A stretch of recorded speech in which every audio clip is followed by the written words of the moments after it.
So we're going to do the regular S. So we push the font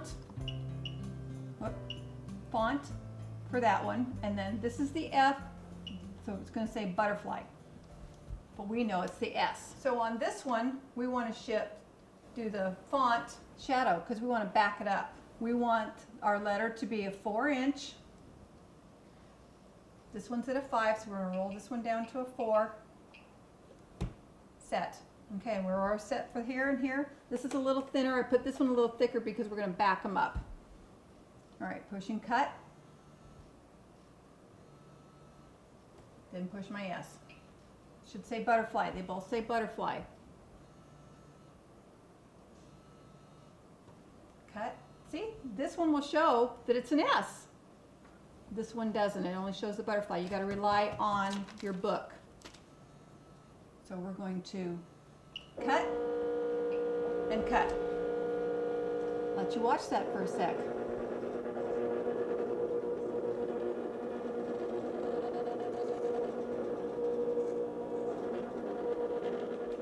You can do this in 2 colors.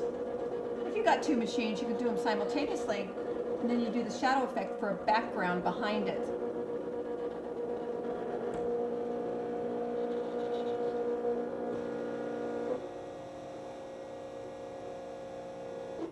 It's a 4-inch S. That seems kind of small. This is why you do test methods. Unload, unload. Okay, see how much thicker that one is and fatter compared to this one?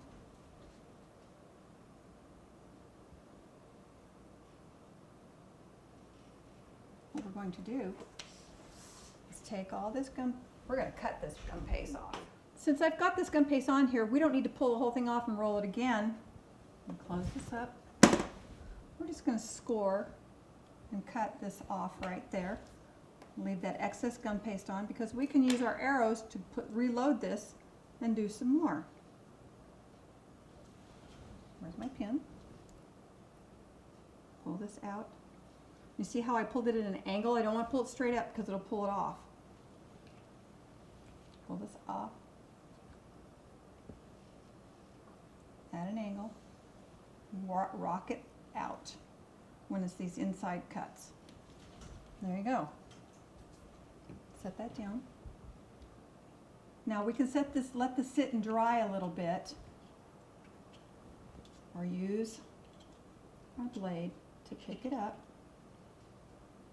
because it is, see how soft it is? If you let it sit and dry, then you'll be able to pick it up. But right now we want to be able to manipulate this. I know you can't see behind my hands, but that's okay. I'll get out of the way in a sec. This is the shadow, and this is the regular S.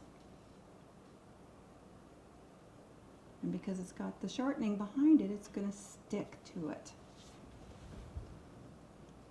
Isn't that cool? Now this was a 4-inch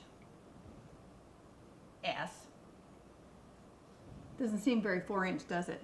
It's actually like a 2.5. So that's where you have to learn to play with your dial to make it bigger to see what you want to do. Okay, so I'm going to use this, pull this off.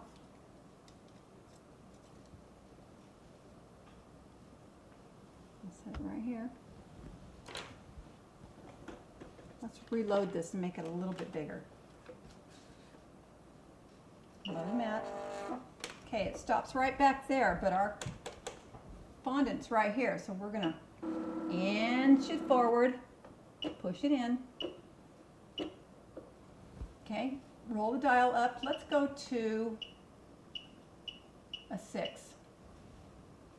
Okay, roll this one up to a 6. Load this one too.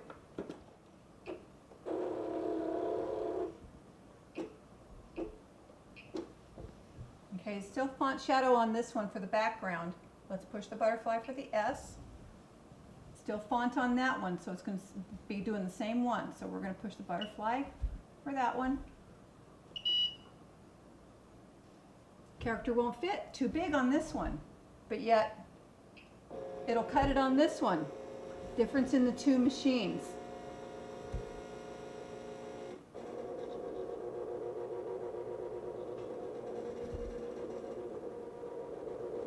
And look what it's doing, it's going off. That's how big it is. Wow.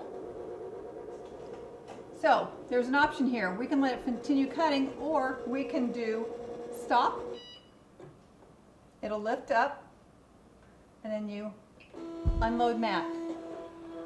Don't need to waste the product. Okay, so we know the 6 is too big for our area. So we're going to load it down to the 5. Reload.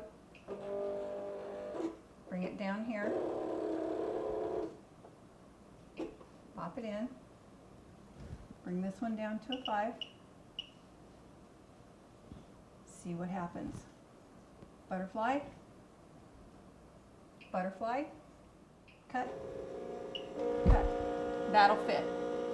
I'm going to stop and reload this, flip it around. Now here's going to be fun. We'll let that one finish cutting, and then I'll show you what you do on this one.